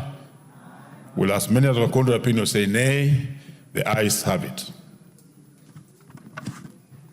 Section 26(3), Section 26, Section 31A, Section 31E2. Honorable members, I propose the question that provisions relating to the Scrap Metal Act number 1 of 2015 be amended as proposed in sections 26(3), 26, 31A, 31E2. There being no amendments on this one, I proceed to put the question that sections 26(3), section 26, section 31A, and section 31E2 be part of the bill. Will as many as without opinion say aye? Will as many as with contrary opinion say nay? The ayes have it.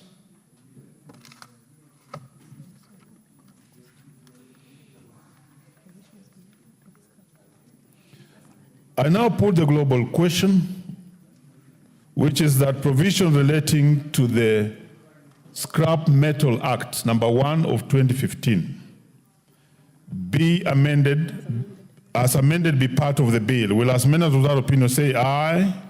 Will as many as without contrary opinion say nay? The ayes have it.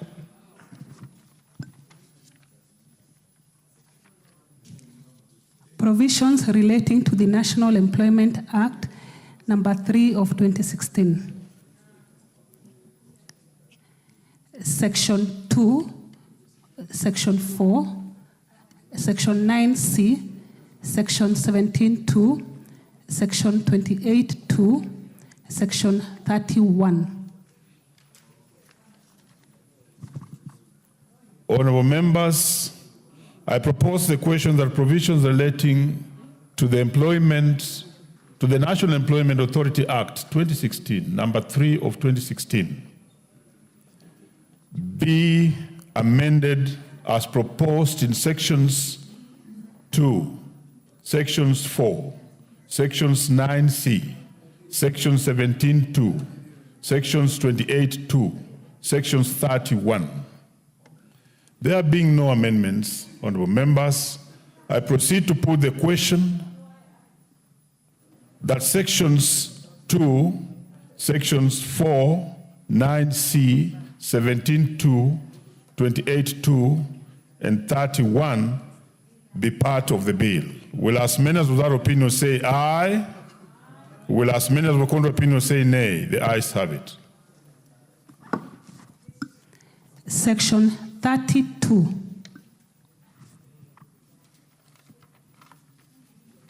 I propose the question that provisions relating to the National Employment Authority Act 2016, number 3 of 2016, be amended as proposed in section 32. Is there an amendment? Yes, the Labour Committee Chair. Thank you, Honorable Chair, and I beg to move that the schedule to the bill be amended by deleting the proposed amendment to the section 32 of the National Employment Authority Act. And Honorable Chair, the justification is that that section does not contain the word youth, and the intention was to replace the word youth with the word jobless. So that section does not contain the word youth, and that is the justification. Very well. I propose the question that section 32 be amended as proposed by the chair. That there being no interest, I put the question that section 32 be amended as proposed by the mover. Will as many as without opinion say aye? Will as many as were contrary opinion say nay? The ayes have it. Section 33, section 33(1), 33(3), 34, 36(1), 36(3), 36(4), 37, and 42. 36(3), 36(4), 37, 36(4), 37, and 42 be amended as proposed in the bill. Will as many as without opinion say aye? Will as many as were contrary opinion say nay? The ayes have it.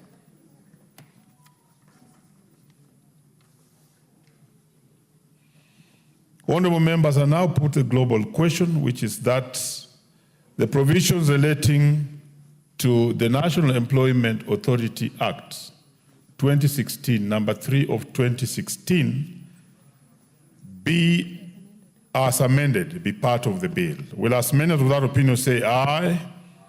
Will as many as were contrary opinion say nay? The ayes have it. Provisions relating to the Fisheries Management and Development Act, number 35 of 2016. No amendment. Honorable members, I propose the question that provisions relating to the Fisheries Management and Development Acts of 2016 be amended as proposed in the bill. Is there an amendment on this one? Honorable members, there being no amendment, I proceed to put the question that I'll take it again.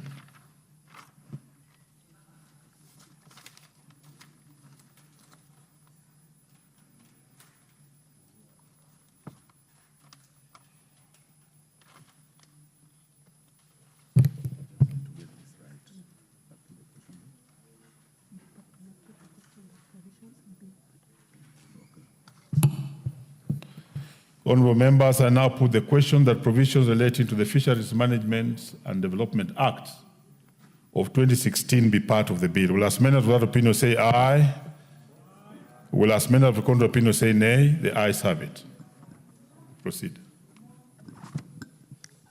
Provisions relating to the Energy Act, number 1 of 2019. The amendments? Yes. Honorable members, I now propose the question. Section 2. Honorable members, I now propose the question that provisions relating to the Energy Act number 1 of 2019 be amended as proposed in the bill. In sections 2. No amendment? Honorable members, I therefore proceed to put the question that provisions relating to the Energy Act number 1 of 2019 in section 2 be part of the bill. Will as many as without opinion say aye? Will as many as with contrary opinion say nay? The ayes have it. Is the chair in the house? Very well, thank you. New section 6A.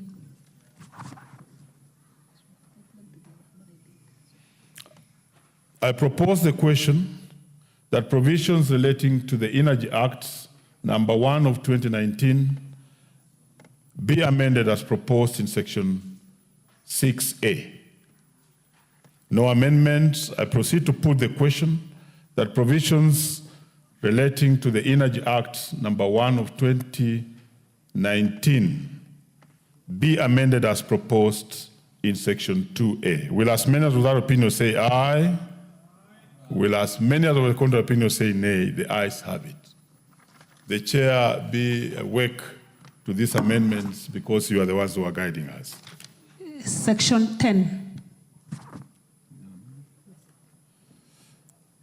I propose the question that provisions relating to the Energy Act number 1 of 2019 be amended as proposed in section 10. Chair? Okay. Honorable Kawaya is in the house. Thank you. I beg to move that the schedule to the bill be amended by deleting the amendment proposed to section 10 and substituting therefore the new amendment, delete the words with exception of crude oil appearing in paragraph 2. And the import of this is that we want to give EPRA the mandate to regulate crude oil. Currently, crude oil is not being regulated. Honorable members, I propose the question that section 10 be amended as proposed by the chair. Yes, the Honorable. Chair, I would just like to get a little more information. As we are going on, I can see a lot of things are passing, but this sounds a very interesting bit that crude oil is now being regulated. It sounds good to me that it should be. But can we just now know what exactly is happening with the crude oil and where does it come from, what are you using it for? And so it's important for us to know that background because in general, it sounds a good thing. That background will help us make the decision. Very well. Chair. Thank you, Chair. You know, currently we have been using refined oil, but you also know we are making a lot of progress with the Turkana oil, so we are going to be having a crude oil of our own. And again, regulation also does not necessarily mean that we are using crude oil ourselves.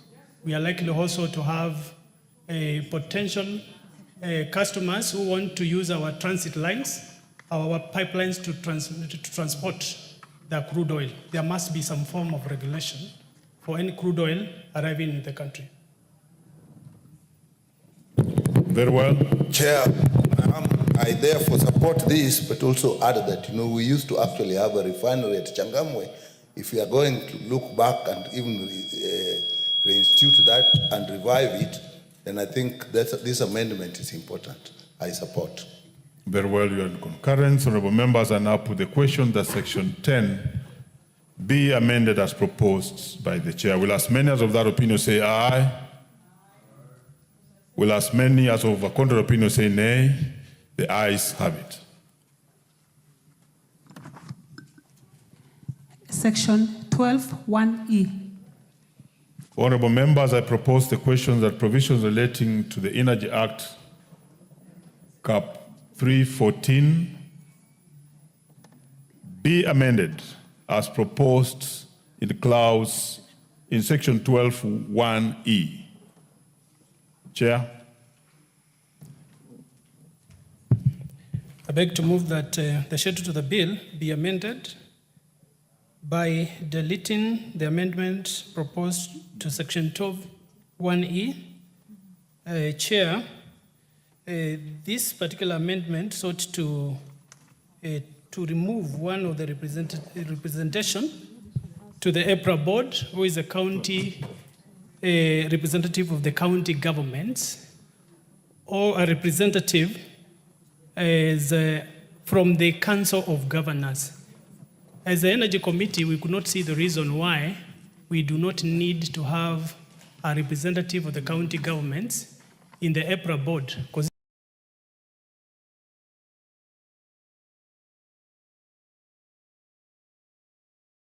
considering that energy is a shared function.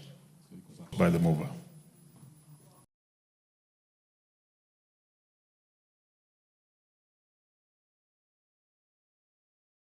Honorable members, I now put the question that sections 12(1)(e) be amended as proposed by the chair. Will as many as of that opinion say aye? Will as many as of the contrary opinion say nay? The ayes have it. Section 21. Honorable members, I propose the question that provisions relating to the Energy Act Cap 314 be amended as proposed in section 21.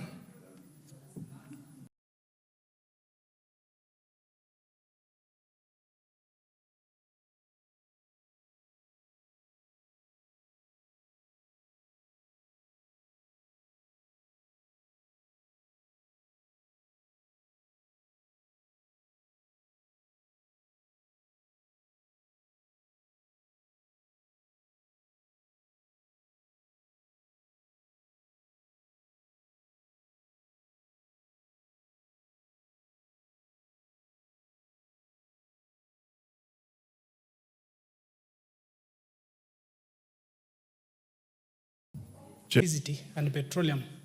And as you understand, as a energy committee,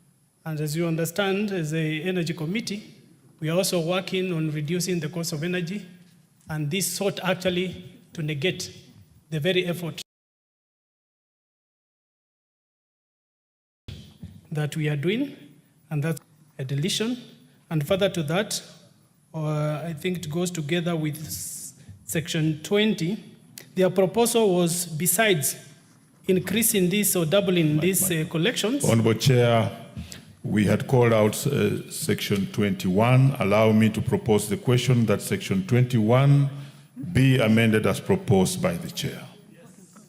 There are many interests here. Yes, Honorable Bowen. Chair, I want to support the chair of the committee.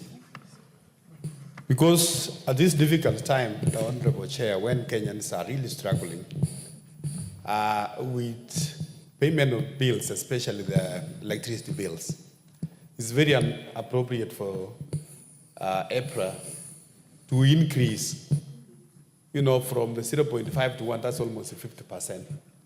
So I want to support the committee and the chair that this is not the right time. We are living at a very difficult time, and as a country, we are looking at measures on how we can reduce the cost of electricity amongst our people. Support, Honorable Chair. Very well. There was another interest. Honorable Watch. Chair, I support this amendment on light of the fact that the cost of electricity has a spiral effect on many other things, including the cost of living, cost of basic commodities. Flagship projects like that the government has expressed itself to be in support of, like manufacturing, trade, investment, are all tied up with the cost of electricity. This includes even investors' migration. Investors have been migrating to neighboring countries because the cost of electricity in neighboring countries compared to Kenya is very, very high. And therefore, an increase in this would actually be increasing the problem rather than reduce it. So I support. Thank you. Finally, Honorable Undo. Honorable Speaker, sometimes we wonder where some of these people live, whether they live in Kenya. They feel the pain that Kenyans go through to have even proposed a deletion to take it to 1%, which would have increased the cost of electricity, considering that Kenya is rated as one of the countries that has the highest cost of electricity. So I totally support the committee on that proposed amendment. Thank you, Chair. Honorable members, I now put the question that sections 21 be amended as proposed by the chair. Will as many as of that opinion say aye? Aye. Will as many as of contrary opinion say nay? The ayes have it.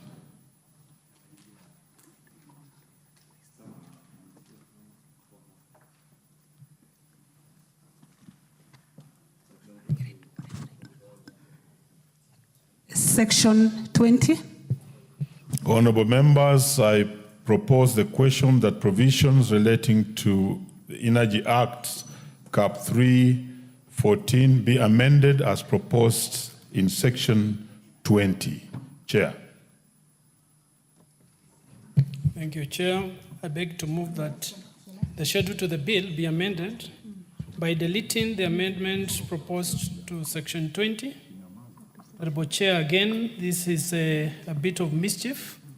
EPRA sought to have levies collected by themselves, not be part of the consolidated fund, meaning basically this money is used raw, there's A&A, and that effectively removes, makes it difficult for us as Parliament to be able to oversight funds that are collected as A&A because they are not part of our budget.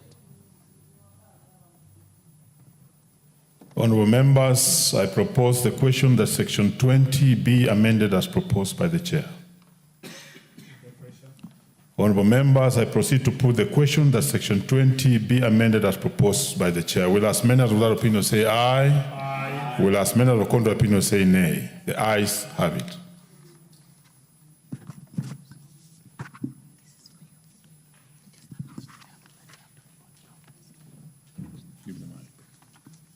Honourable members, as earlier on directed by the Speaker, the House was to resume at 5 to deal with matters relating to SHA and SHIF. And therefore, honourable members, at this particular juncture, would have to report progress.